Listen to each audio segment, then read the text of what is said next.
Oi, gente, olha só, eu sei quanto que todo mundo busca a tranquilidade financeira e o reconhecimento. E é por isso que eu venho hoje trazer um assunto super importante, como sempre eu ouvi toda a minha vida, que o direito tributário proporciona tudo isso.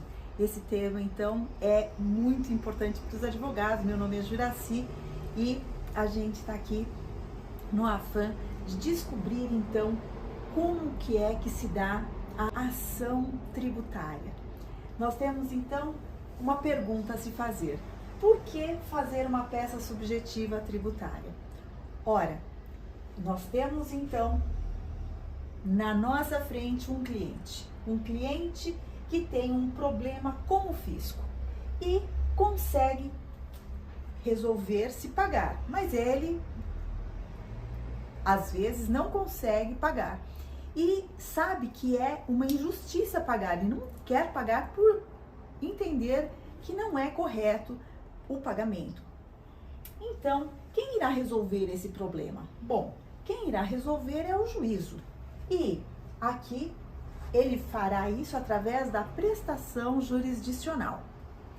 Acontece que para que isso ocorra existe aí uma formalidade, como nós sabemos, e essa formalidade, então, nada mais é do que a peça subjetiva tributária, que nós vamos, todas as vezes que não houver hipótese de resolver administrativamente e extrajudicialmente, agora existe aí a possibilidade, inclusive, da transação tributária, que a Receita Federal já arrecadou mais de 81 bi, então a gente vai sempre analisar e quando não houver hipótese de nós resolvermos extrajudicialmente, nós então teremos que nos valer da peça prático-profissional, da peça subjetiva tributária. E para que nós façamos isso, então nós temos que saber como fazer o endereçamento, que é completamente diferente dos outros ramos do direito. E olha só, o endereçamento no tributário, você tem que focar no caso. Qual é o problema do contribuinte para saber se trata de questão ligada ao fisco da União. Nós temos os entes da federação, né? A União, o Estado, os estados e os municípios. E quando se tratar de um tributo federal, então o juízo é o federal. Está lá no 109.1 da Constituição Federal. Todas as vezes que se tratar de questão envolvendo a União, ou mesmo uma empresa pública, ou uma autarquia federal, aqui o juízo competente é o juízo federal. Então, nós teremos os demais entes da federação, os estados, os municípios e até mesmo questões ligadas a todos os tributos envolvendo a competência desses dois entes, todos no juízo estadual. E quando que é que nós podemos nos valer da vara dos juizados? Quando a questão envolver valores inferiores a 60 salários mínimos. Então, nesse caso, nós vamos ter essa possibilidade. E como saber qual o fórum?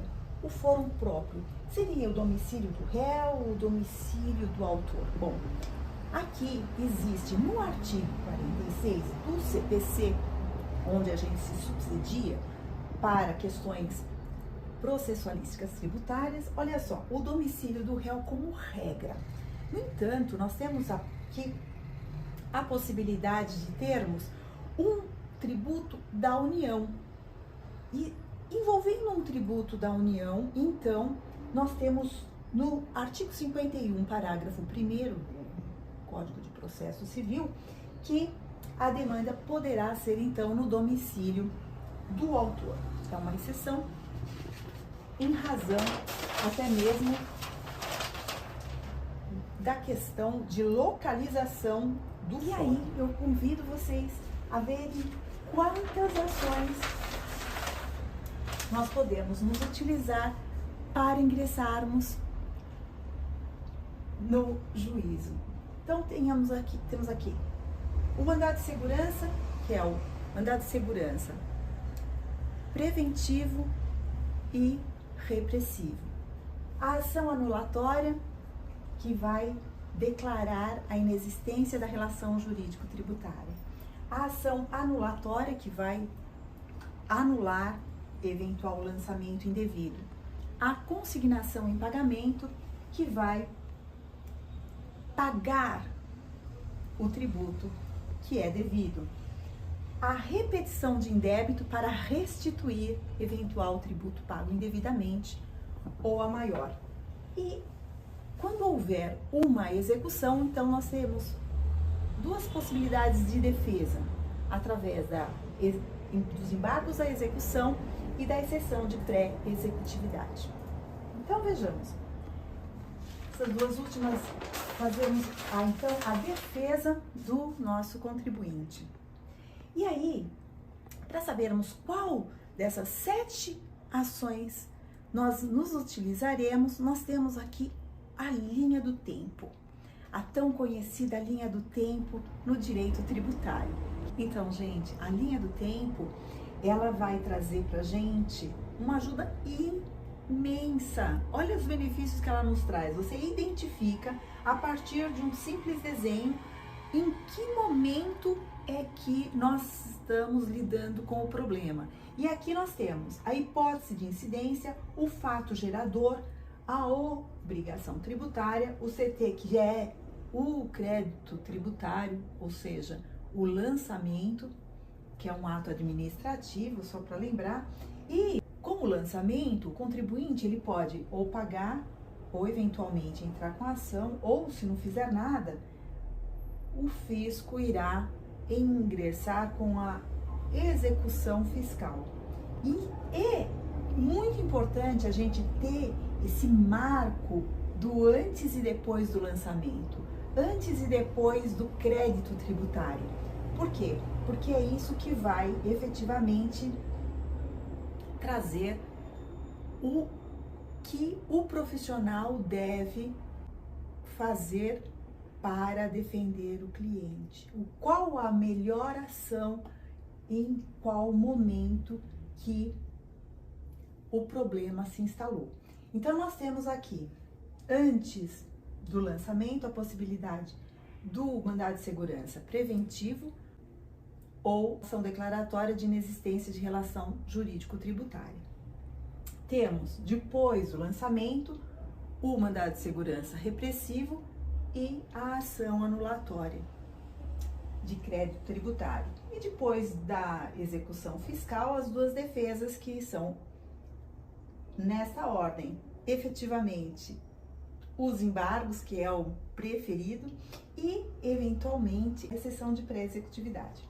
Em qualquer tempo, se o contribuinte foi até o fisco querendo pagar e por um motivo ou outro o fisco se negou a receber, então é possível que em qualquer tempo nós possamos então ter aí como solução a ação de consignação em pagamento. E aqui então nós temos a simplicidade do direito tributário. Por quê? São poucas as ações com grande efetividade e vai possibilitar então essa noção de outro amplexo para o profissional. Outra coisa interessante é que quando nós vamos elaborar a peça prático profissional, a peça subjetiva tributária, nós temos que saber quem é o requerente, quem é o requerido, e então é observado o artigo 319 do Código de Processo Civil, seu inciso 2, com todas as suas exigências, ou seja, o nome completo, a sua qualificação completa, como em qualquer outra peça prático profissional. Então, essa é uma facilidade muito grande que nós temos no direito tributário. E aqui vale lembrar que a profissão do tributarista, além de ser super bem remunerada, nós temos muito mercado. Imagine que todos nós somos contribuintes, todos nós. Então, são muitos necessitando dos serviços de um tributarista. E aí a gente pode imaginar quantas áreas, quantas possibilidades de atuação nós temos no mercado. Como, por exemplo, o tributarista, ele pode se dedicar a ser um advogado trabalhando só no consultivo. Olha só que interessante, a última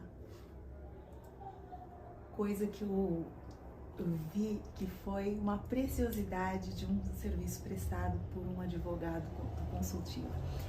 Todo mundo gosta de bombom sonho de valsa. Tem até um certo glamour, um certo romantismo no bombom sonho de valsa.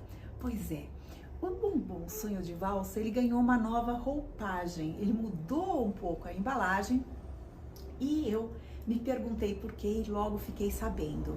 É porque a partir de um advogado tributarista se fizeram saber que o wafer recheado tributa muito menos, paga muito menos imposto do que o bombom. Então, a partir daí, o nosso famoso bombom sonho de valsa passou a ser um wafer recheado e a Nestlé passou então a recolher muito menos imposto em razão disso. E dentro da lei, chama-se planejamento tributário e quem faz é o advogado tributarista que trabalha no consultivo. A área do direito administrativo também está muito boa, gente. Ou seja, o advogado que queira atuar no âmbito administrativo, ele sequer vai precisar ingressar com ação judicial. Até mesmo aqueles que ainda não obtiveram a carteira da Ordem dos Advogados do Brasil podem atuar nessa área. E é uma área vastíssima e muito pouca gente se dedica a isso. Por isso, os profissionais, eles são muito procurados. E também nós temos a possibilidade do contencioso, que é muito bom também. No contencioso, nós vamos nos utilizar de todas essas ferramentas que nós comentamos aqui e é de uma dinâmica muito interessante. Uma coisa que todo mundo pensa, nossa, mas eu faço muita audiência, ou advogar para mim está sendo muito sacrificioso por isso. Gente, na advocacia tributária, a gente não tem nada disso. É muito raro acontecer de uma audiência ser marcada.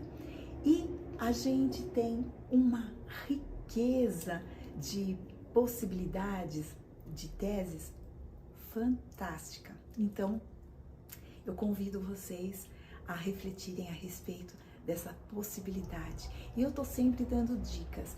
Uma coisa que eu acho super interessante é vocês passarem no meu Instagram e procurarem lá por mim, Juraci Aparecida da Silva, e clicarem num link que tá lá na minha bio e preencherem o formulário para eu convidar vocês para eventos gratuitos, conteúdos, e eu tenho certeza que vocês vão gostar muito. Até mais!